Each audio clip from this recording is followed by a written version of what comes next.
Ja, ker sem prišla v Belgije, kjer je delal moj tata za Minatorja, ko so teli naši ljudje, sem imela samo 6 let. Prav sem hitro zastopila, da je kjek narobe. Zdaj, v Belgiji smo bili vsi Slovenci, smo se vsi držali za Slovenije, so vsi govorili po slovensko in so pravili mi Slovenki. Ker sem prišla v Italijo, v Srednje, ni bilo več tako, smo bili vsi Italijani, smo morali vsi govoriti po italijansko. Sem bila otrok, ma sem že zastopila, da je bilo kjek narobe. So mi pravili, da je Italijan, se govori po italijansko.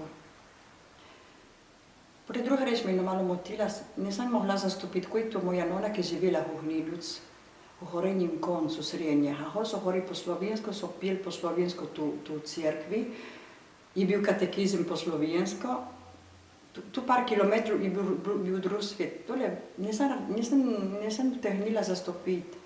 Je bilo veramente težko za me, ki sem bila otrok. Potem en dan je prišel do Hohčernečan živeti. Ni bilo všeč se pogovarjati z njim, na vse moje dvome, on je imel en odgovor.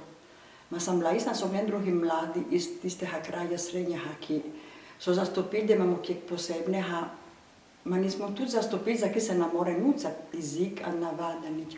On nam je odprl pamet, a nam je storil zastopiti bohatijo, ki smo imeli, ki nismo smeli zatajiti. Nam je dal kuražo za iti naprej, nam je dal kuražo za odkriti naše korenine, za jih ljubiti, a za jih veneti spet na dan. Ni bilo lahko. Mi smo zares bohlonjali do Klodiču, če se je tole rodilo v Srednjem. Ista, am vse tisti, ki imajo moje leta. Od tega je bilo bi lahko hoditi po tisti pot, ki se nam je varila ta prava. Am viš, kaj sem pogled zastopil, da ni bilo pravo, kar je bilo prijet, kar so pravili, da smo samo Italijani.